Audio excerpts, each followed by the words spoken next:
head to the east. You let us know and we'll find something in the meantime while we try and make up that.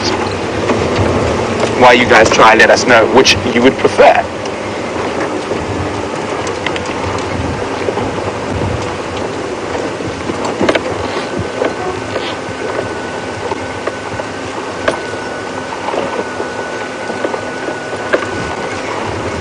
Hi, Tony. Tony's wondering about that monster flock of vultures we saw earlier and how I was able to tell that they were coming off the ground rather than looking for something to eat. Oh dear, every time I decide to start talking I need to sneeze. I knew he was going to zoom in. Okay, I'm going to think my sneeze away. Okay. John Ray's trying to now flick dust at me to make me sneeze.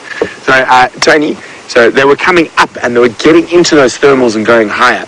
When a vulture sees something on the ground, it literally almost folds its wings in and they plummet at a really, really steep angle. So when they're going in those big arches like that, they're heading up and probably heading off the ground somewhere. Now, we're probably sitting in one of the most green places at Djuma at the moment. And if we have a look around here, you can just see that there's still, just make sure there's no buffalo after the green grass, but you can see the grass here is still quite green. And if I pick a piece, I think it's going to be the same as we've experienced. Not sweet at all. And because of that late rain, the growing season didn't really get a chance to produce, let the grasses produce enough carbohydrates. So even though we are seeing quite a bit of grass, and we saw a bit of grass, there's very little nutrients in it for the animals. But this will be one of the spots that's going to hold green grass and that little bit of extra nutrients for quite a while. So we're sitting at the head of what will become the Mwati River. So very, very small here, and we're quite far from the crest of the hill. So all the water is naturally moving under the ground here, and that's why even grass species that don't have very deep root systems are able to still be green in this little spot. And if we look around carefully, Jean-Dre, you see that there, Jean-Dre? There's even the odd little flower. And here we go, there's a little Waltharia here. And flapping around that Waltharia, please land again, is a tiny little blue butterfly. Now, which exact blue is near impossible to tell. Well, he's gone. There we go. So there's still a little flower or two around down here, and there's still some green grass. So it wouldn't be surprising to see certain species like warthog and buffalo, and possibly even zebra, utilizing the top edges of these little river systems now before it gets even more dry.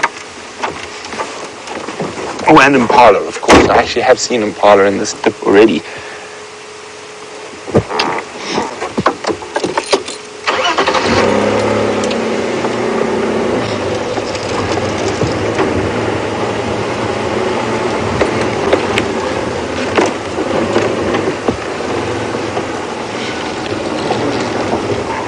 Aha! Something to play with after dark, since we picked up a nice big piece of quartz. Now, to try and show you that you can make a spark, we're going to need a second piece of quartz. And I saw some over there.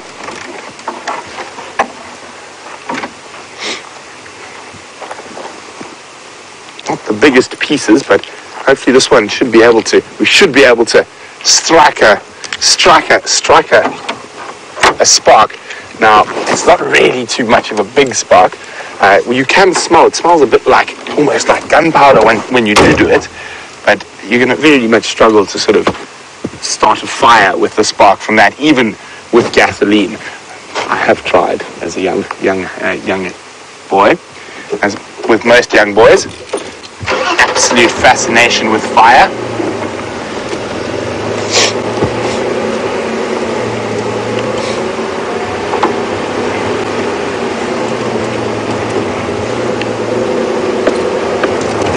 Okay, so general consensus is we're going to go west towards Arathusa. So while we make our way there, let's go to Sam, and hopefully he's managed to fix his comms issues, and let's see what he's up to. So you're back with Dave and Sam and Elvis the Ellie, and we are now coming towards a treehouse dam. It's been quite an interesting afternoon out here in the bush. I haven't actually seen an animal yet except for those big buffaloes, and I'm hoping that maybe we can find some elephants. I was told there were quite a few elephants around. I know that you were with some elephants with Brent, but at the moment we can't find any tracks, and I would love to find some elephants, or even a bird, plants, whatever's out there this afternoon. So we're coming very, very close to Treehouse Dam. There it is in the distance. So I'm not sure he's been here today. It doesn't look like anyone's driven these tracks, this area. So this could be the first ones coming to Treehouse Dam. It's looking rather empty. And potentially there are some elephants that might come and drink just now.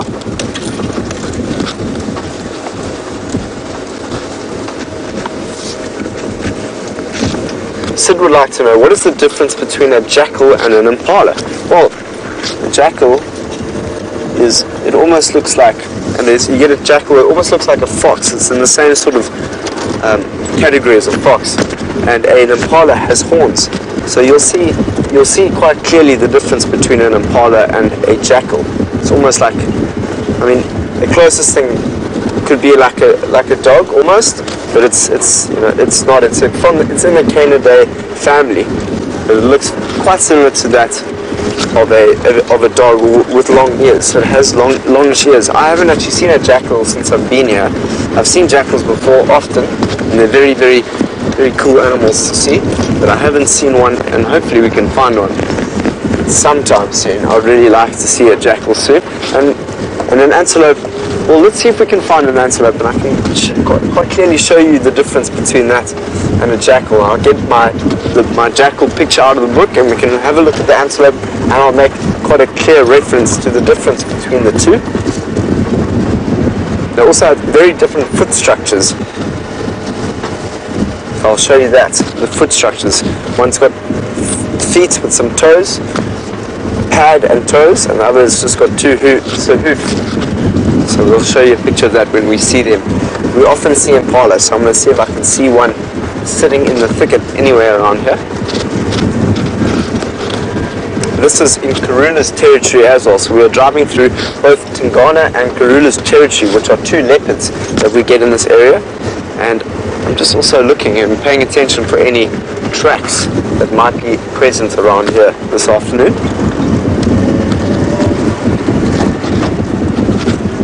I actually went with Brent just a couple of weeks ago. We were tracking Karula all the way through this thicket. And it's incredible, it's so incredible tracking an animal on foot, to pay attention to all the noise and everything that's around you. Wow! Have a look at this spider web in this tree. There's also an elephant here. But just while we sit with this spider web in the tree, you can see that there's something that's stuck in there. It's a little fly that's actually stuck in there. If you can see it, it's actually trying to get out. It's crawling out. I'll point it out here. Oh, it must have just got out. It was there.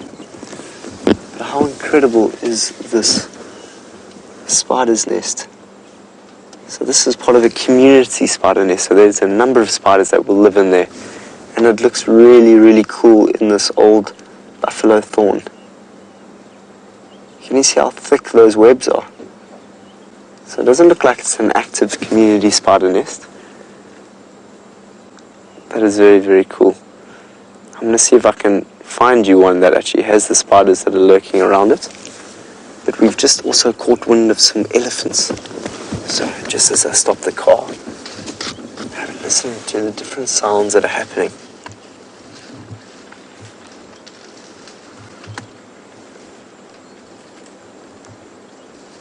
There's an elephant that is just behind that tree there. I think there might just be a few of them there.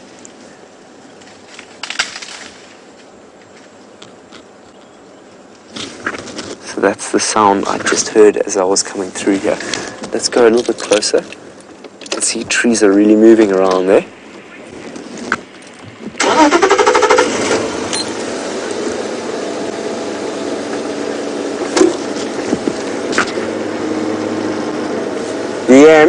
from France would like to know, are elephants territorial? So the answer to that is, let's just get in a position where we can have a good view of these elephants. There's one straight through there. Beautiful elephant. Look at the size. Look at the tusks on this elephant. So are elephants territorial? No, so they're not territorial. The matriarch, which is the mother of the group, will lead the elephants in a certain direction towards water and food and browsing. And they don't normally go further than 80 kilometers away from water. And so they'll just move around in their family groups towards the different water holes that they might drink, and then graze and feed, browse and feed around those watering holes. So they move great distances around. They have huge home ranges. So we might just be experiencing a number of new elephants as the dry conditions continue into the winter season that's about to start. So autumn's upon us and all the leaves are going to be falling off the tree, creating nutrition into the ground, but that's going to create quite a bare looking atmosphere out here. And that's going to bring quite a lot of new elephants. Well, not only that, there's not going to be a lot of water, and there's quite a high water content where we are at the moment, so that might bring quite a few new ellies to this area. But this is not the only elephant here. There's another really, really big elephant. You can't see it right now. I'll show you. Look at, you can see him. Could be a lady. This could be a lady over here, and you can see how she's wrapping that trunk around some bushes.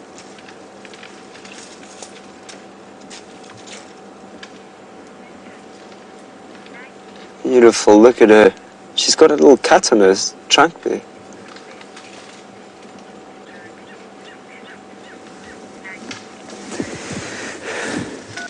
Maggie from Australia would like to know, how long does it take a young elephant to learn how to use its trunk? Well, Maggie, it takes a different time with each of them. It could take up to a year, even 2 years, where you'll see that the young elephant will be playing with its trumpet, throwing it around. Sometimes they stand on their own trunks, and it's quite a sight to see when you see a young elephant moving around. Really, it's so cool to see that. But it can take them up to, from what I've seen, up to around 2 years until they really get the grip of their trunks and understand how to really be dexterous and move it around.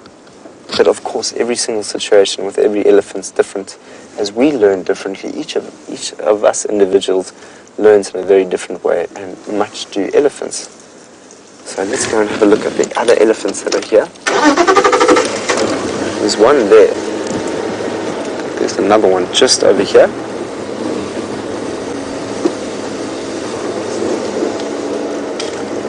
You can hear them. There's quite a few of them.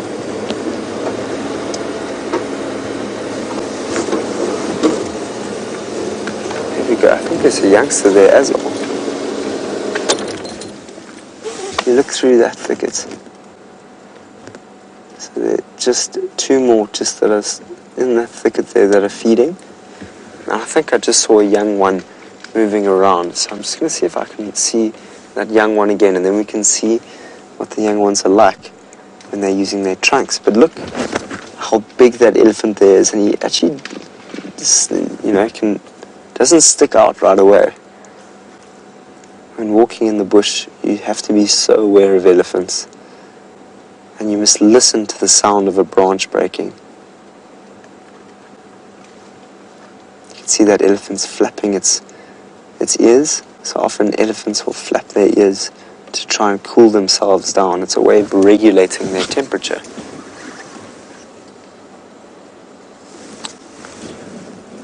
Okay, awesome. It looks like that one over there is just coming through the bushes there. So there's one just behind us there. I think that we should be patient, because I think these elephants are going to start moving in a direction towards us. It seems like it's quite a large herd. I'm seeing elephants all the way up there as well. So there's a good chance that all these elephants are going to walk past our vehicle now, and it's going to be so exciting.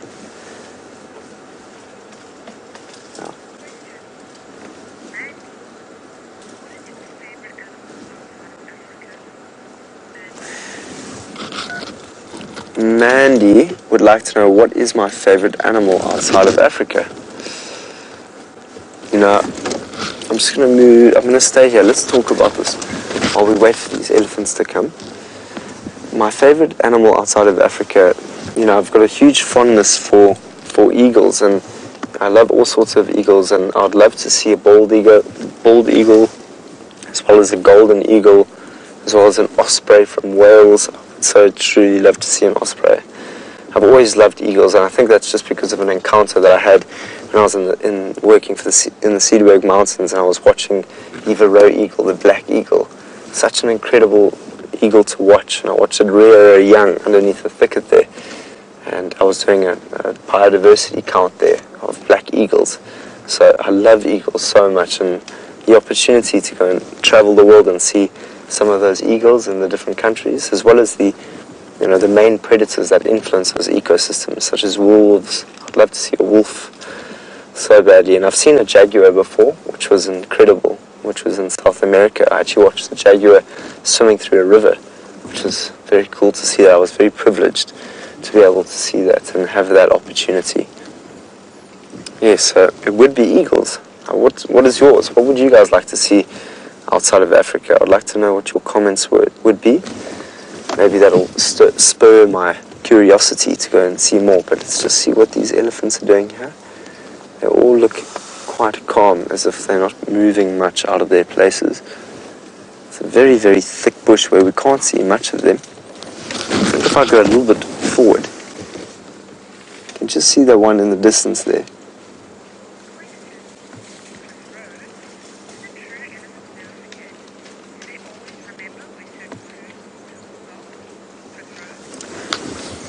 Chris Rogue, you are touching on a subject that I really, really think is interesting, which is basically the memory of elephants.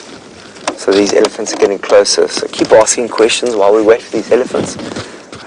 Do elephants have memory? Well, do they know, you're asking Chris if they know the watering holes and the food areas that they've been to. So yes, I do believe that they have got memory, and that the matriarch, that's why the matriarch has seen and been to many different places that was taught to her by the other matriarch.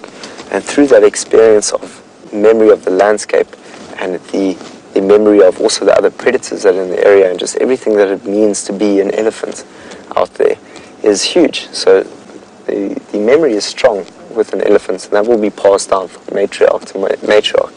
That will send them to adapt in these conditions the best as possible. And I was telling a story the other day about how, even with humans, there was this story about how the hunter, this young, really, really keen hunter, I read this in a folk tale about the Bushman, and how this young hunter was so keen to go out there and find an elephant and bring some meat back to his community because they were really hungry, and the elephant would provide so much meat to that community. And so the elder in the community said, I think that you should never ever show an elephant that you're trying to kill it and it tries to get away, because it'll never forget you.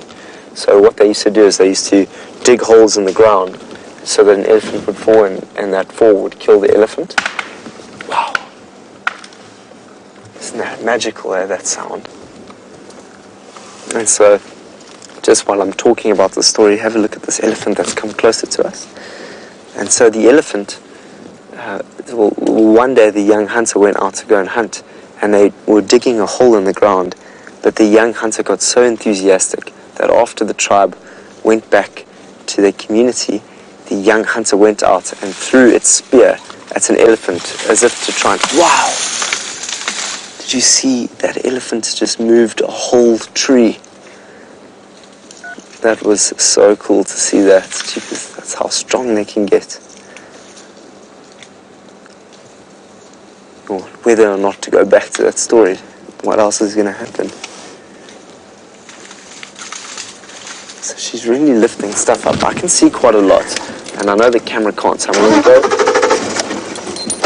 go a little bit more forward.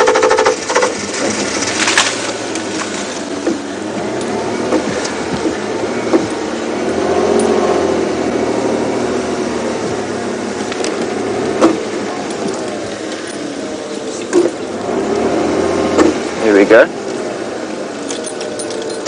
Potentially this elephant might move that trunk again, and that would be an epic thing to see this afternoon. But there are so many elephants behind these elephants, I can't really show you through this thicket, so we're just going to sit with them for a bit longer. And just going back to that story, so the young hunter threw the spear at the elephant, and when they threw the spear at the elephant saw that young boy, and the young boy ran away, but the elephant wasn't killed. And so what happened then is many years later, when the old man, well, the boy had turned into an old man, and the elephant became into a wise old matriarch, she came across this man again, and she never forgot that face. And she ran over to this old man. She wrapped her trunk around him and placed him on the highest point she could on a jackalberry tree, and left him up there for at least 3 or 4 days until the community found him sitting up a tree. So there's an elephant there, she's just crossing now. So that's the first elephant to cross us this afternoon. Behind us, beautiful. So that's just a story on how the elephant never forgets.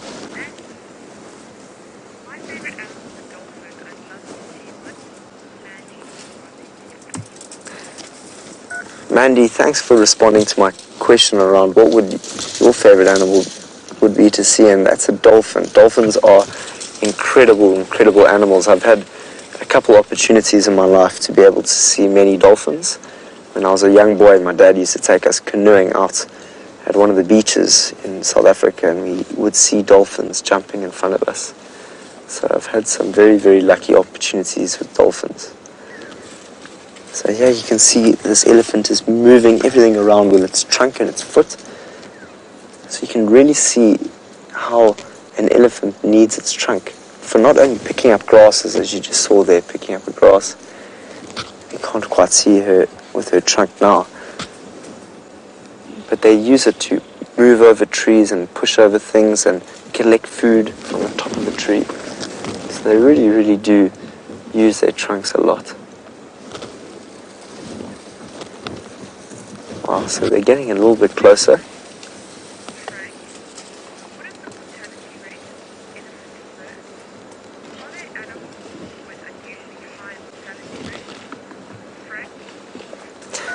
Frank just asked a very good question around what is the mortality rates around elephants at birth.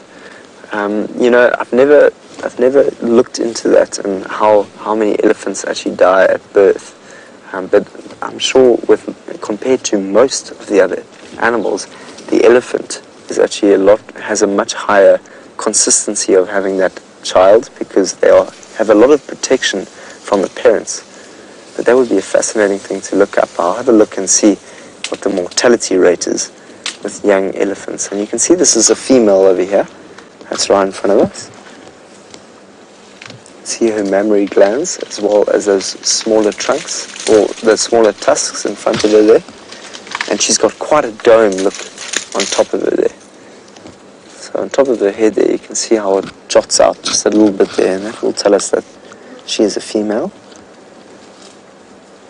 And also, those tusks give it away. They're quite thin compared to that of a male.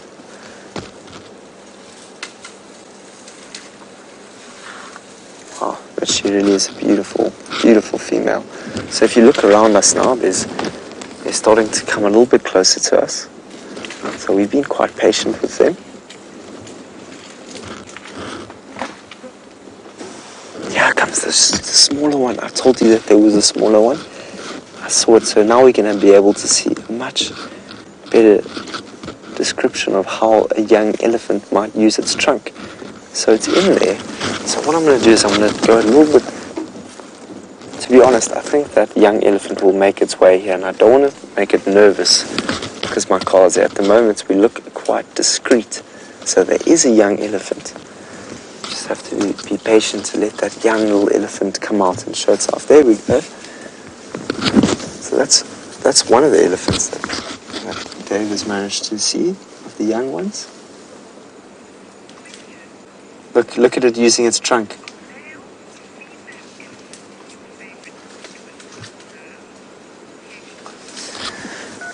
Kelly would like to know, is the male or the female elephant the one I like to observe more? It's a great question, you know, Kelly. I like to sit with any elephants. Elephants are a kind of animal that just bring a really good ambience about them, and both of them, both the male and the female, provide that kind of experience. And I think, you know what's really interesting? There's a big elephant bull that's going through Mus. It is quite fascinating to understand their behavior, because they've got quite a few hormones that are going off at that stage. There's the young Ellie. And you have to be very, very careful, and you have to be very present when not only walking in the bush, but driving in your vehicle. So coming up to a big male bull who's huge, who's quite a lot larger than that of a female, who has really big tusks, is always quite an intimidating experience, Kelly. I just get a really big thrill when I'm with a very, very big elephant. There we go, so we're starting to see a little bit more of these ellies.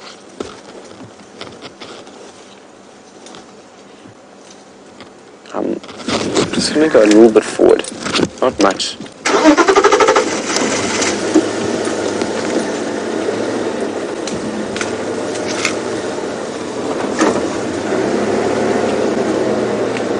There's a youngster that's right here.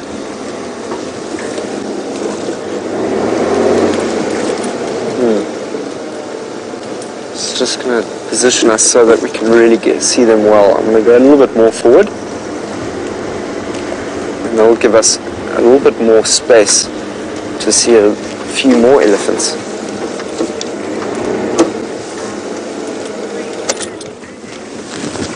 There we go.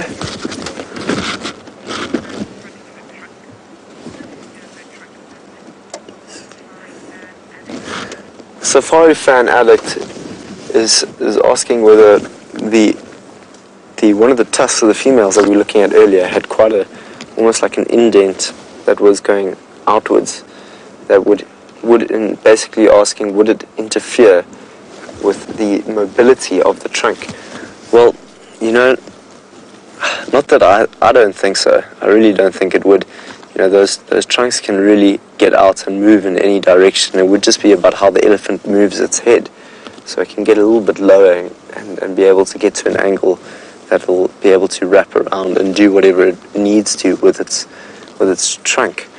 But to be honest, I don't know what it's like to be an ellie with two tusks coming out in a difficult position. I don't know what it must be like. Potentially it could be quite difficult for them. But that's a good observation. Can you hear that? That's the sound of the elephant really moving a tree there. So that was that elephant just over there. This is a massive breeding herd.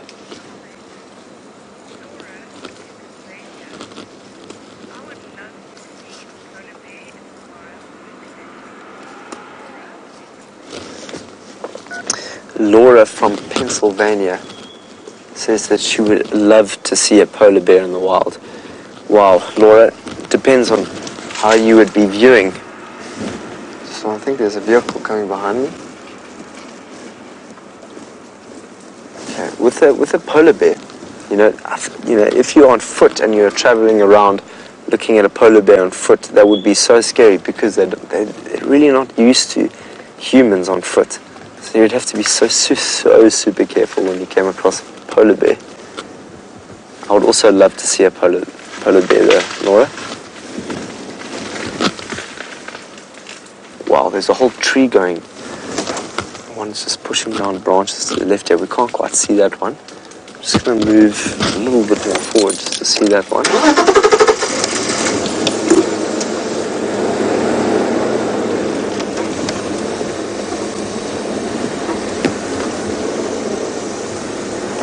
There we go, you've got really nice frontal picture of that one in the distance there.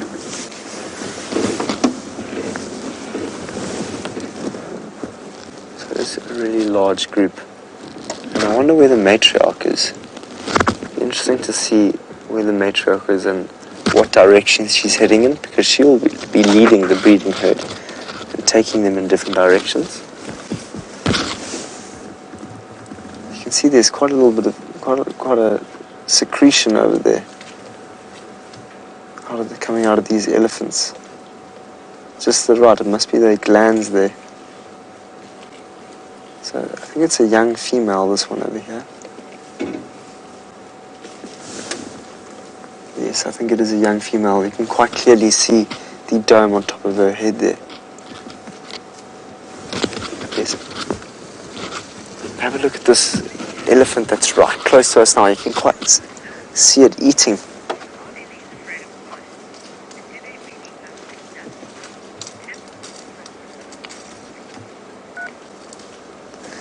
Tim from Brazil. How are you doing, Tim from Brazil? I love Brazil. I spent quite a few months there last year. I'm just trying to remember a word. Muito bom.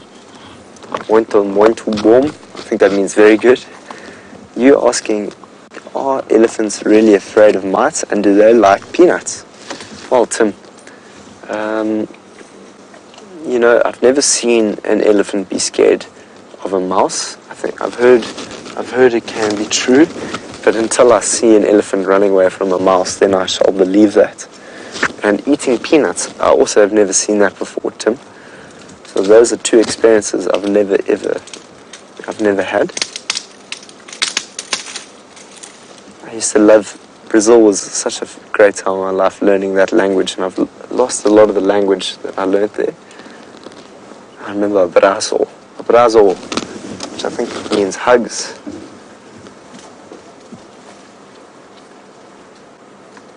And obrigado means thank you. So this is a beautiful little young, actually it's a male, so you can quite clearly see it's a male. It is a male. I thought it was because you could see quite a dome on top of the head there, but when looking at the genitalia you can see that it is a male. And you can see that just looking at his tusks, they will get a lot bigger as he gets older. But here, we can see quite clearly his trunk. Look how he's using his trunk, and it's very, very dexterous how he can wrap that trunk around some grass and pull it towards his mouth. Look at that, isn't that incredible?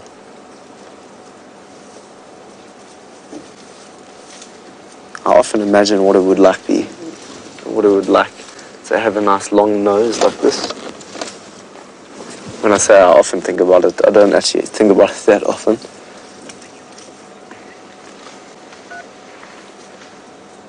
Beautiful.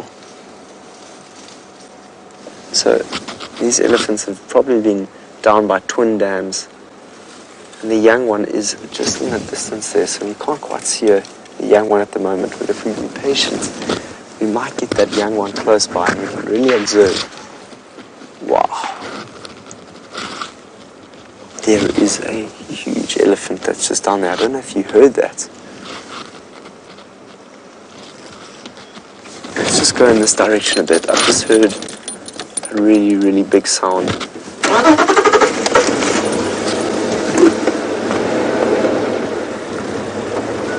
So Brent's just found some vultures. Let's go and see how he's doing.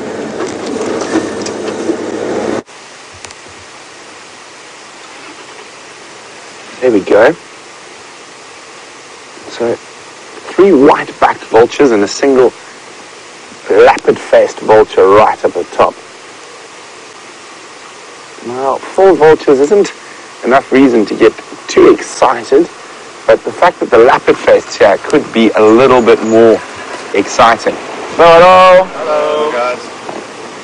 So we're definitely going to have a look. Those vultures are currently in Buffel's Hook, but that doesn't mean there might not be a carcass close by. So vultures will land in the easiest dead tree close to a carcass, especially if there's a predator on the ground. So there might be something around, and if they're full, they might head towards Buffalo's Hook Dam for a drink. You can see those three ones lower down are smaller, and the white-backed vultures, you can see how big and massive that lappet-faced vulture's beak is.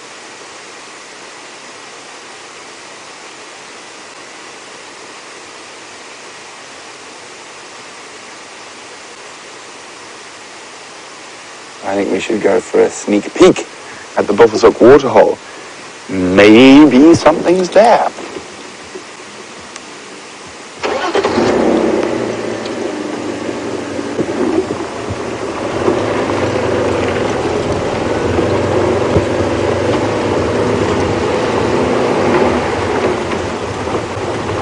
Keep a careful lookout. You never know what might be around. And I'm just going to make Jean-Ray very happy again quickly, because I'm going to put the vultures in even a prettier sky.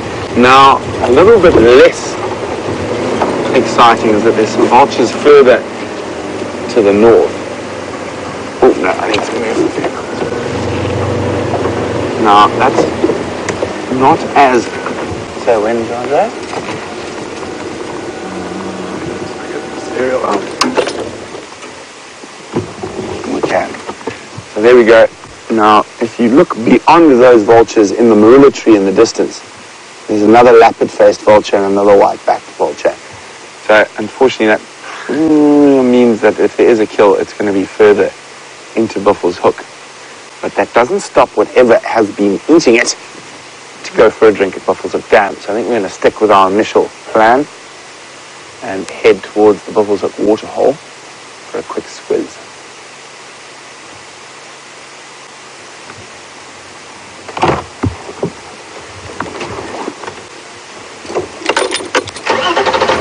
And wondering how often vultures breed, and they will try raise a chick a year. Now, of course, with a lot of things out in the bush, there are mortalities. I'm not 100% sure how successful they are, but I would say they're reasonably successful. The biggest threats to vultures at the moment is actually poisoning of carcasses that they come feed on. Sometimes the carcasses are poisoned in the communities in case a predator, oh my goodness, there we go, like a lion or a leopard might have killed it. So they're poisoned to try to kill the predator that has killed the livestock, but then it obviously affects everything else that might try to feed on it. Wonderful winter sunsets. So the drier it gets, the more dust in the atmosphere, the more spectacular the sunsets become.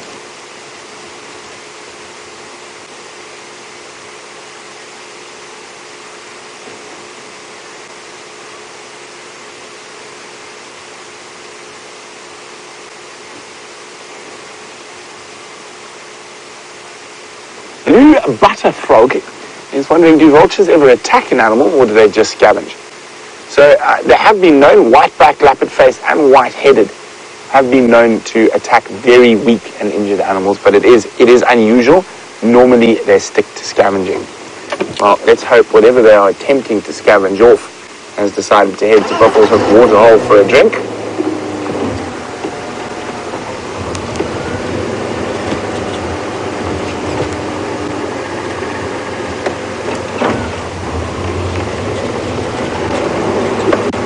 If not, it's definitely a good spot to check tomorrow morning.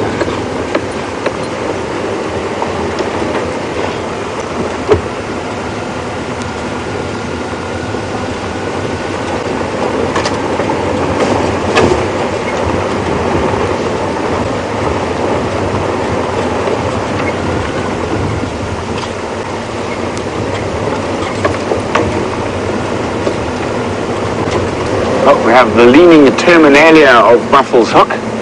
It's obviously been bent over by an elephant, and we're going to pass underneath it safely, Jean-Ray. Oh, just.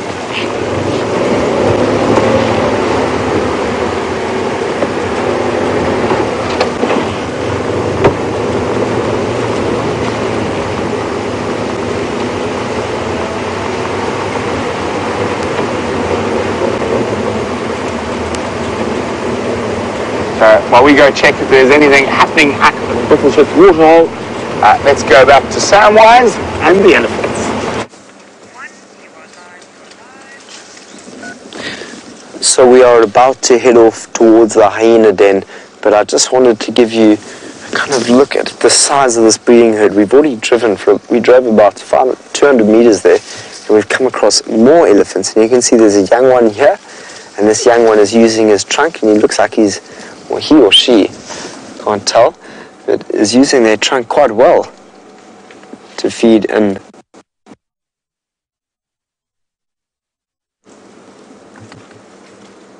so we've just come across a huge breeding herd of elephants, and it's been such a fantastic afternoon. We were really patient with them as they came closer and closer towards us, and now we're sitting with two really young ones. And this is something that doesn't happen often. But there's another really small one that's just coming into frame as well. And then there's the sound of an elephant that sounds like it's taking down a tree.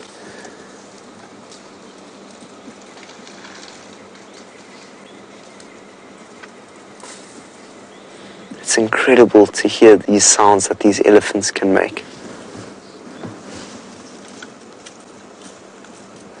Wow, that was really cool to hear that. So it's been such a pleasure to sit with these elephants, but we're going to go through to the hyenas now just to see if there is potentially something that might be happening there. It's just so sweet to be with these little ladies though. So difficult to leave them.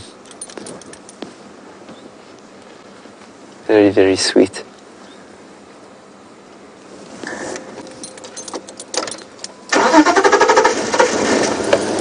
I'm going to leave them to graze and browse as they will. It's been really nice to be with all of them, but there are so many here. They're going to be coming all the way up here towards Treehouse Dam. And there's one over there that's already quite deep in the thicket there. Do you know what would be quite interesting? What we're going to do now is actually drive just to the east of it, or to the west of this, because often when these big breeding herds of elephants walk in this area, they will flush out some of the animals that might be lurking in those bushes, such as even leopards and smaller cats that might be lurking in there. And if we sit on the other side of them, maybe we'll see something that jumps out. But I think we should go to the hyena den. So we'll drive in that direction and see if we can see anything. There's another elephant there. There's another elephant there. We must be in the biggest breeding herd in the Sabi Sands. Wow. Another two small ones just down there. Beautiful. Can't go anywhere now because this elephant's just about to cross over the road. So they don't want us to leave just yet. Maybe if I go quite slowly.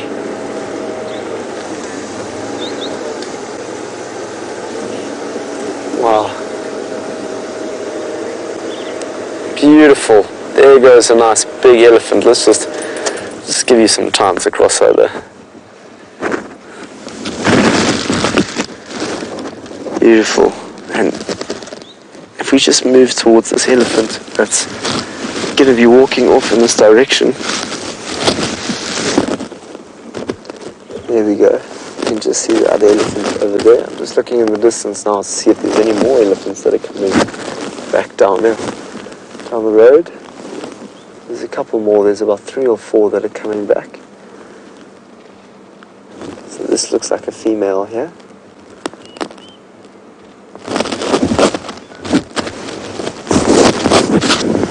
So this looks like another female just in front of screen. I can't believe how close they've got to us this afternoon. It's been incredible. And they really don't want us to leave.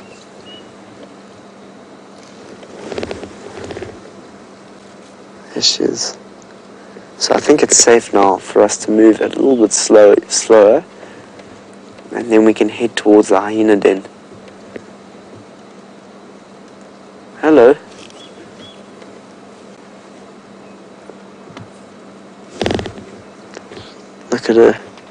Look at the foot structure over there. hind foot in the background, and the fork, you can see those nails just in front there.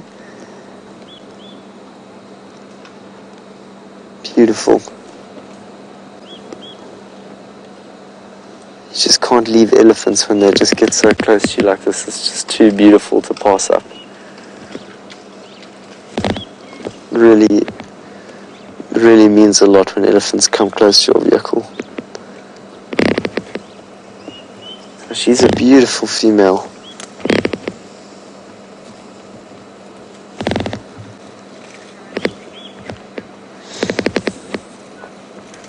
And so there is quite a rich smell that's coming out from these ellies. So you can definitely smell some bulls that are on muster at the moment in this group. You can smell the dung that they've been dropping on the floor. There's quite a lot of dung around here, as you can imagine. They just browse and graze all day, so they must use the toilet quite a lot. So there is quite a strong smell of elephants, but this is just so great. Look how close she's getting to us. You can quite clearly see now that dome type look on the top of the head. See what she did there? So well. She's got a lot of practice in grazing and browsing. And look at that skin, it's just incredible. You can see quite a bit of dust on top of her. So she would have been sucking up some of the dust and throwing it on her back. Look at that, great filming from Dave. It almost looks like almost waterways on her back there. Like a whole river system.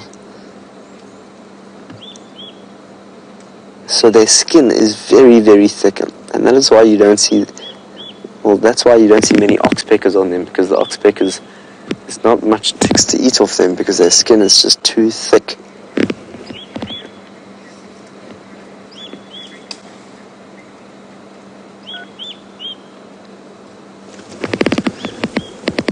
So I think that this elephant was making quite an interesting noise. Let's see if I can hear it again.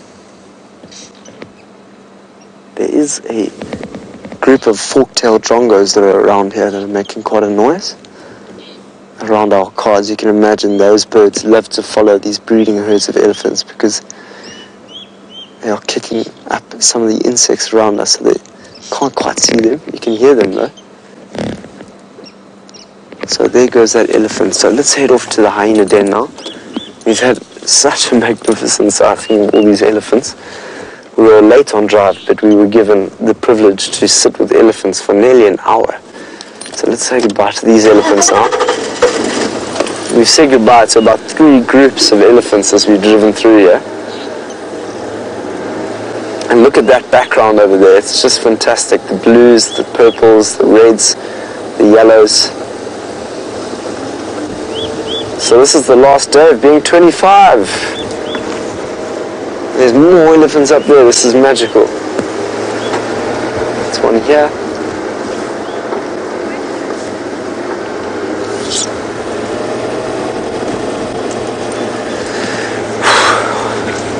Wow, Anne would like to know how many trees can an elephant push over in a day.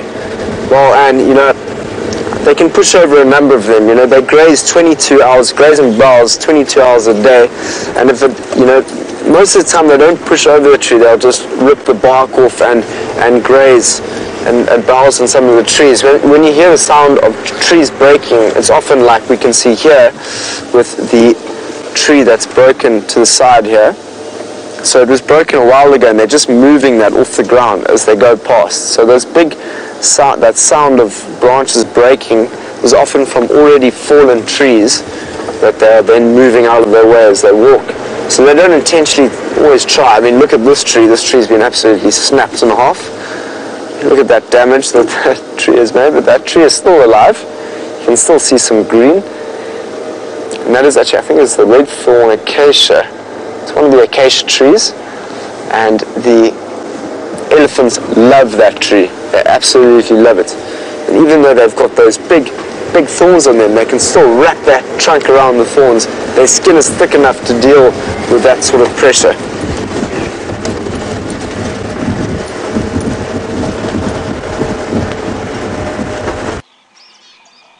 pushed over the Gowrie repeater, just like the elephants have pushed over this marula tree. Our technical team is rushing around madly trying to fix it, and we'll be back with you as soon as we can. Something has pushed over the Gowrie repeater, just like the elephants have pushed over this marula tree. Our technical team is rushing around madly trying to fix it, and we'll be back with you as soon as we can. Hi, experiencing technical difficulties, but please bear with us. Our engineering department and our tech department will be working on getting us back up and running as quickly as possible.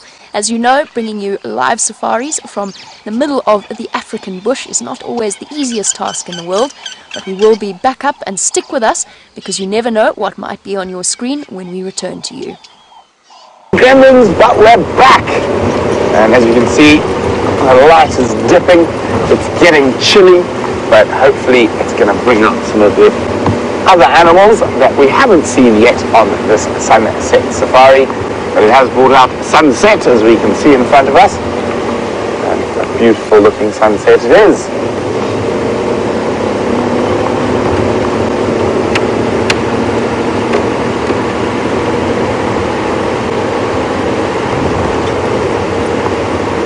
So unfortunately, with all the gremlins this evening, it means we're going to have to stay quite close to home. So we're going to go see what's happening on quarantine. All right, here will do. And before it gets too dark, enjoy a little female elephant. Well, not so little, a big female elephant. Lots of ellies around.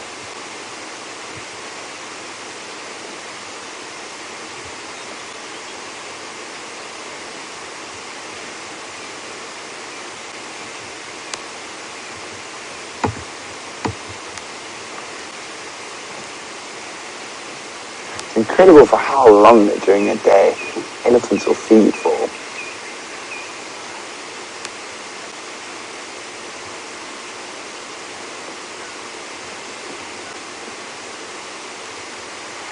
So Zoe is wondering, do females stay together all their life and it's the males that leave?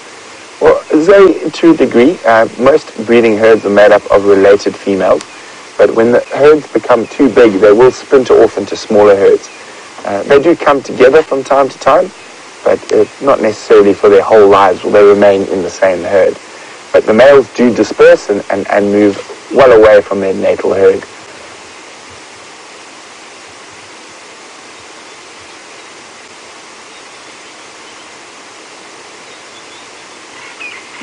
And she's moving off towards the Moati River.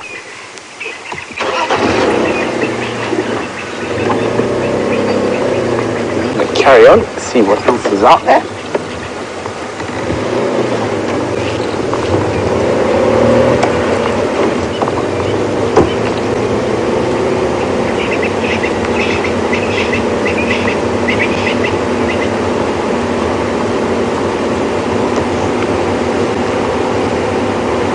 So Justin's wondering, do we have daylight savings out here in Africa? Like in the US or the UK. We do not have daylight savings, Justin. We just sort of carry on. Where we are in the north of the country, it's not too much of an issue. And there is a difference, but not a vast difference between our winter and summer. Now, if you live on the equator, for example, there's very little difference between the time the sun rises and sets, whether you be winter or summer.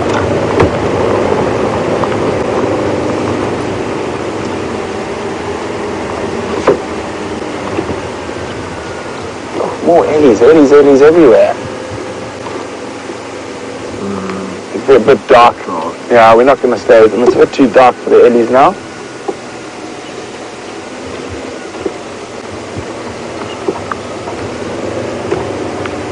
We'll be checking what else is out and about.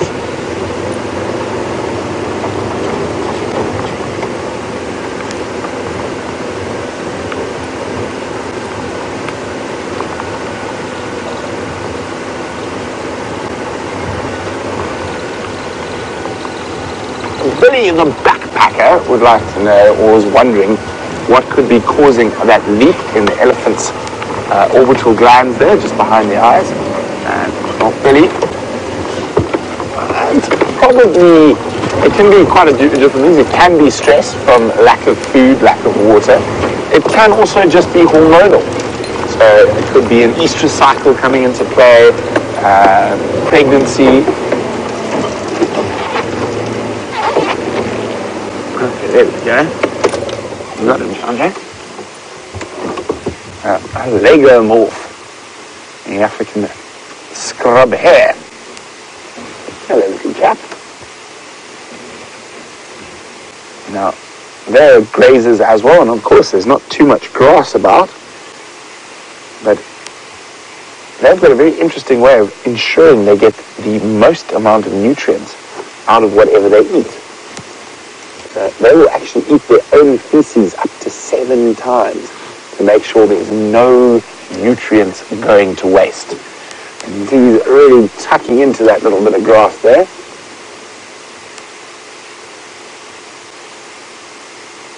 And you see big ears, big eyes, and that white circle, or that paler circle around his eyes to help catch any ambient light to improve his night vision.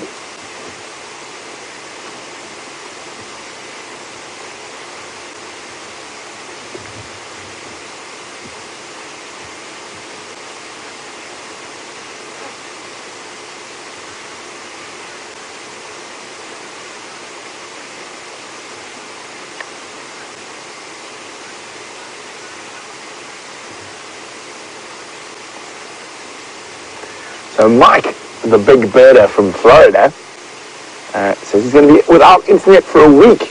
And is there any possible chance of us finding a nightjar before he goes? Oh, look at that. If it goes down the hatch. Little scrub here. Very efficient feeding method he's got going on there. But Mike, we will definitely try to find you a nightjar before you disappear. And let's go have a look and see if we can see one out on and right quarantine. Get my spotlight ready.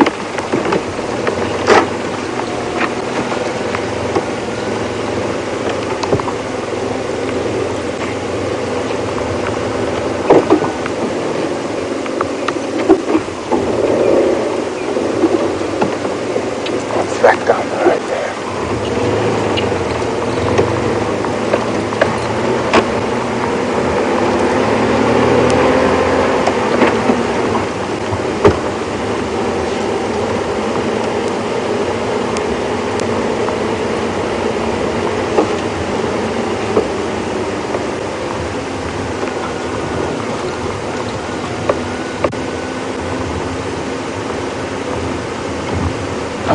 Wildebeest. They're not going to put the light on him as we go past. And interestingly enough, Molly was just asking about wildebeest. But what is the difference between a black wildebeest and a blue wildebeest, and why don't we get black wildebeest here? So black wildebeest are quite a bit darker. They don't have that sort of brindled gunmetal blue color of the blue wildebeest. They also have forward-facing horns as opposed to side-facing horns.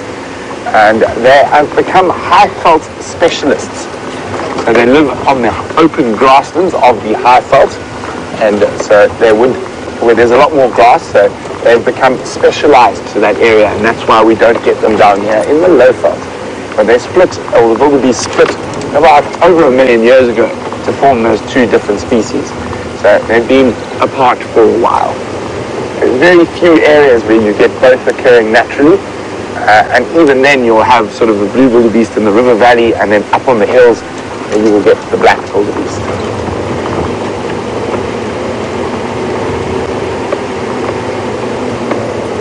So while we search for a nightjar for Mike, let's go see what Sam's up to.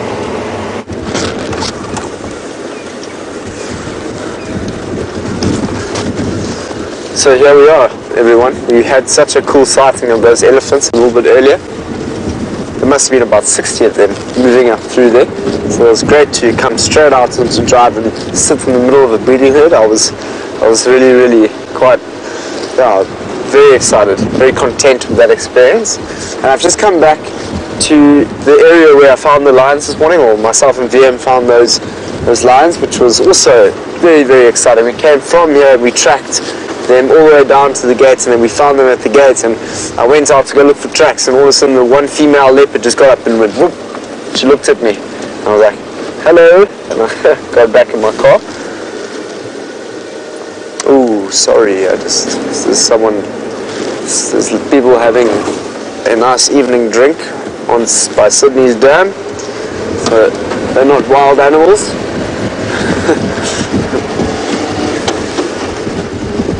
So that's where we are. We're at Sydney's dam, and now we're going towards the hyena den. We can't view the hyenas when it's this dark, but potentially there will be a few hyenas that jump out. Well, we can't, let me make it more specific, we can't view the hyenas if they're in the den and the cubs are there, because the cubs are still, it's not good for them to shine a light at them. So we'll just go past there, and there could potentially be one or two of the adult hyenas running out. So I just would really like to see the hyenas. I saw them at 6 o'clock this morning, so we might just be able to see them 12 hours later for another view of the hyenas. But in the same fashion, I heard that we should look for a nightjar, so we'll see if we can find you a nightjar. And I would also like to see a bush baby. So who would like to see a bush baby? I know that I would. Let's see if we can find one. I definitely want to see a bush baby tomorrow. One of my favorite animals to see.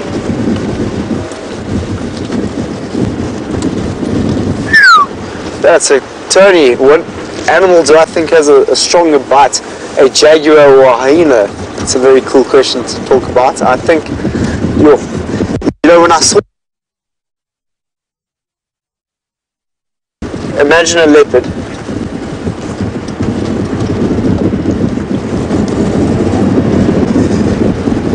Okay, just imagine a jaguar, or imagine a leopard, so a big male leopard. Okay, so now a jaguar almost looks like it's just got bigger forearms, bigger neck, stronger neck, and of course a very powerful jaw. But I don't think that'll take a hyena's jaw, because the hyena's jaw is known to crush bones and just be a part of the bush that is able to collect any part of the carcass that it gets, you know. So I think the hyena must have a stronger jaw than that of a jaguar, but I must say a jaguar does have a strong, it's more, just got more muscle.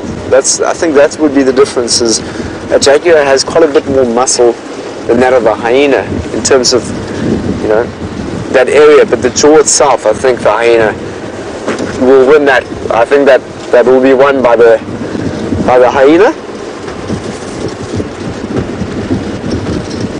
Jaguars truly are just incredible looking animals, but I only had a couple seconds with it. I was there with a friend of mine in Brazil, and we went out and we saw all sorts of very cool things, and then that jaguar was up, and then it was gone. What was fascinating is that I was living on a farm next door to the Pantanal, and it was just my friend's farm, and the friend that I met at Schumacher College when I was studying last year. And I went out every morning, and you know, I would say to them, please can I go and just walk through the Pantanal, and they would look at me like I was a little bit crazy. And I'd be like, no, I know I've walked in the bush before with lions and leopards and all that sort of stuff. I'm sure I could deal with looking at a jaguar.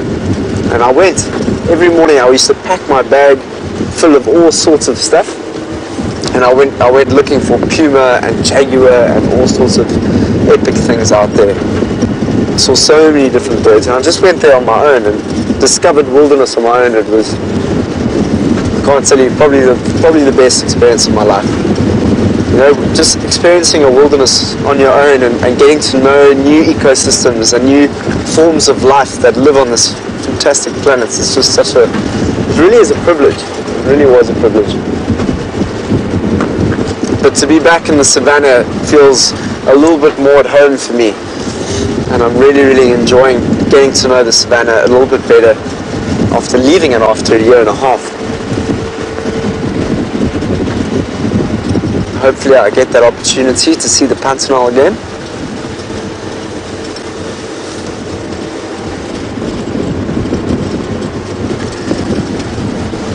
So Kendall, you would like to know what we do in between drives.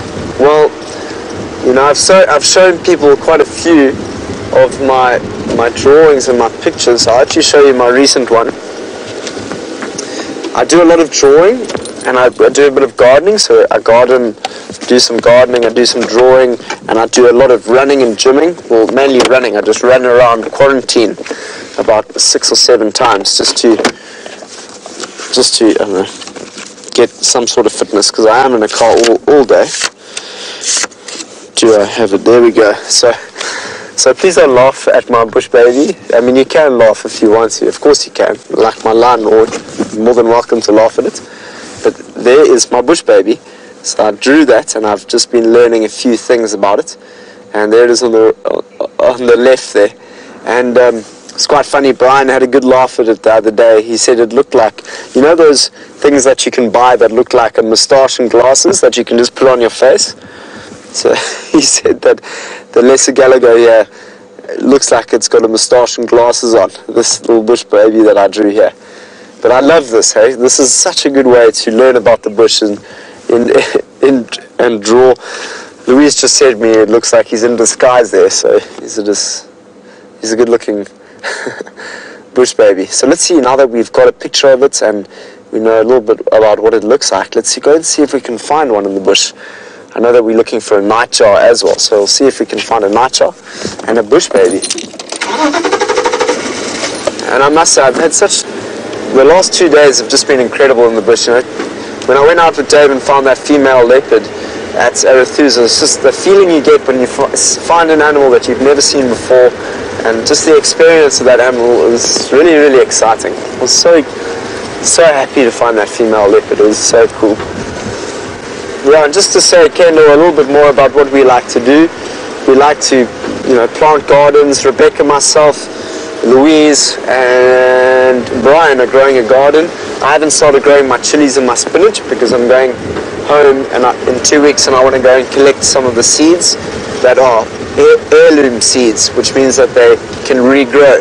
You know, you get some seeds, I think, some seeds you can't actually regrow. They don't seed themselves afterwards. So I'm going to go get proper seeds. And I like to read. Of course, I have to study, so I do some drawing, and I go chat with James, and I have a good time with all the people in camp, go tracking, you know, all those sort of things. So it's great out there, Kendall. I thoroughly enjoy it. Let's see if we can find this. I really, really want to find a bush baby now that I've shown you the picture, just to see what you guys would have thought my picture looked like.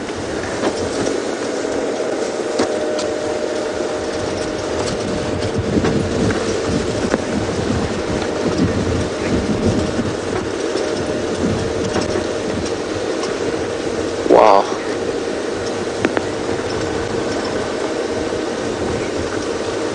Wow. Wow. Chris Rogue, thank you so much, Chris Rogue, for coming out and proving that the jaguar has a stronger jaw to the hyena. So what I caught from that conversation there that Louise just fed through to my ear there was that it was 1,100 pounds per something. 1,000 pounds per square inch of force. 1,100 pounds per square inch of force, compared to that of a jaguar, which is 2,000 pounds per square inch, which is such fascinating. Chris, thank you so much for filling us in with that detail. Great to know that the jaguar has a stronger jaw than that of a hyena. And I'm just thinking about it now, you know, like the Pantanal has a very, very different kind of ecology where it has waterine area, like during the rainy season, the whole area fills up with water, much like the Okavango Delta. And in that place where all the water fills up, all the jaguars are living in little islands almost around the Pantanal, and so they swim across to the different islands, obviously to go and find food, but then also they have to pull and drag those kills that they make up trees and all that sort of thing. So it does make sense that they had very, very powerful. I just saw something, and it looks like it was a light to our lodge in the in the good distance there. So that was actually just the light of probably my, hopefully not my light. I'd never like to leave my light on in my room. Wasting energy. Shouldn't be doing that. So we are going to find us a bush baby. I'm determined to find us a bush baby this evening. Might just be lucky enough to find one.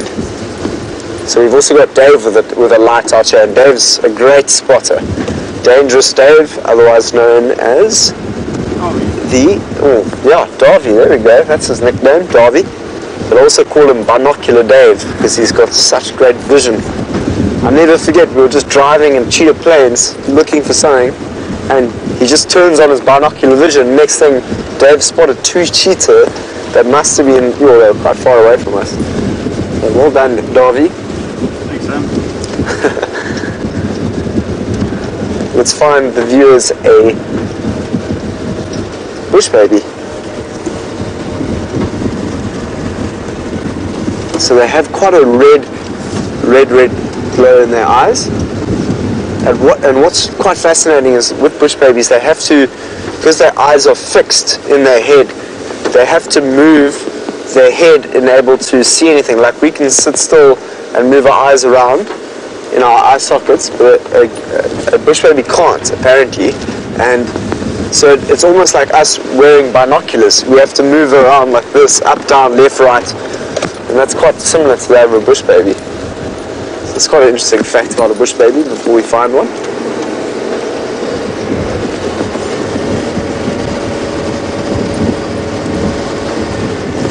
Exactly.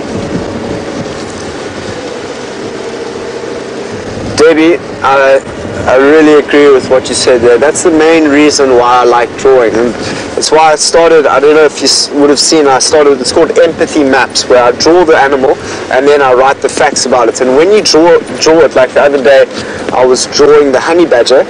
I drew it, and I noticed that when I was drawing the front claws of the honey badger, that the honey badger has much stronger feet in the front than that of the back.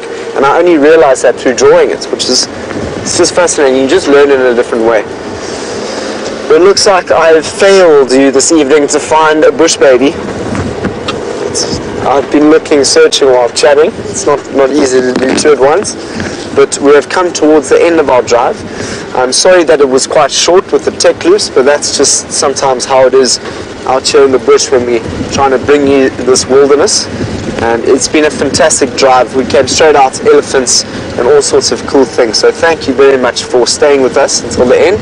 Davy, you've been great.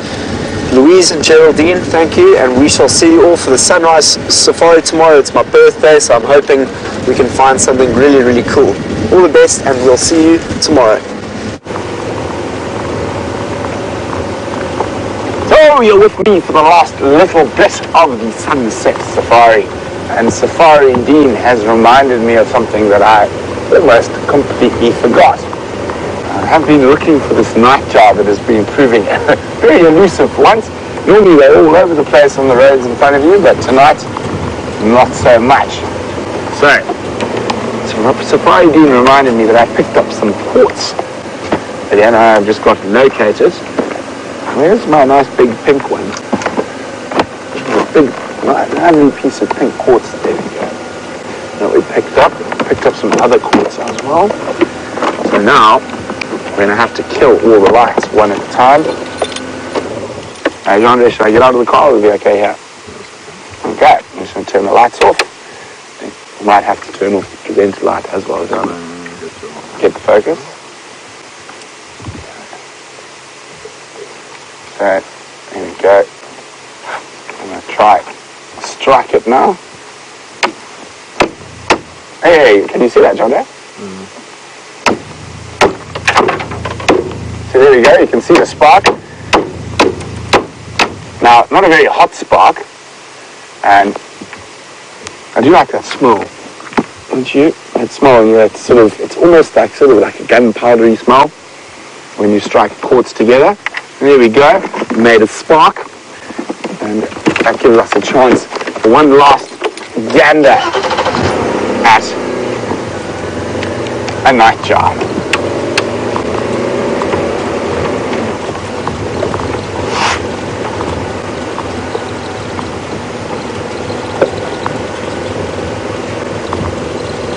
James Richard, very good memory. Wants to know if I ever finished reading the book about the unidentified, or one of the rarest nightjars in the world, the Mishava's nightjar. I haven't. Jamie is still got it, so I have to wait for her to finish before I can finish it. I think she took it to England with her, but she'll be back tomorrow. Probably not on drive tomorrow, but she'll be landing back from the UK tomorrow and making her way back here.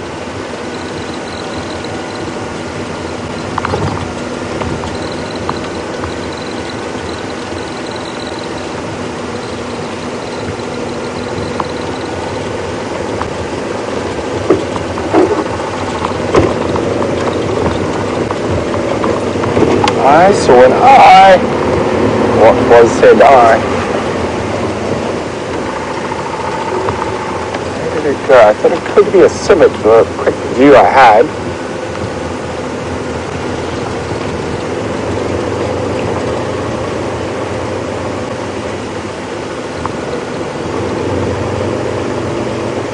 Whatever it is, it's disappeared. It was just in the grass here, but it took off. Well, it's definitely not those that are eyes that are coming up ahead. I don't want to blind them. Shame, there's some zebras about to cross the road. There we go.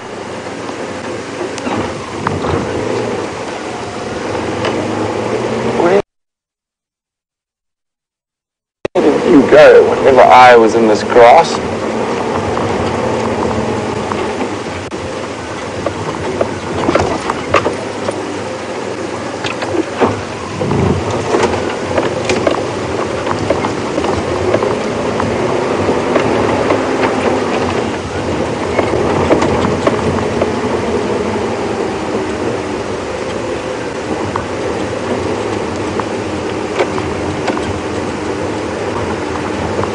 So Nico's wondering what we saw on the sunset safari this evening. Well, lots of ellies, some buffalo, wildebeest, but we will be chatting about that shortly. If you have Facebook, Nico, you can watch on Facebook Live.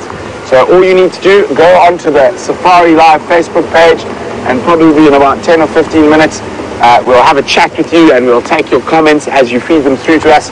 And it gives us a way to chat with you sort of far quicker, and we try to keep up with all the comments and questions, and we do like hearing from you. That's another way to get hold of us. And Mike from Florida, I'm so sorry, but the nightjars seem to be evading us this evening, and hopefully you're going off to do some bird watching for the week that you don't have internet, so you'll be seeing birds for real. But join us bright and early for the sunrise safari tomorrow morning. From Jean and myself, adieu.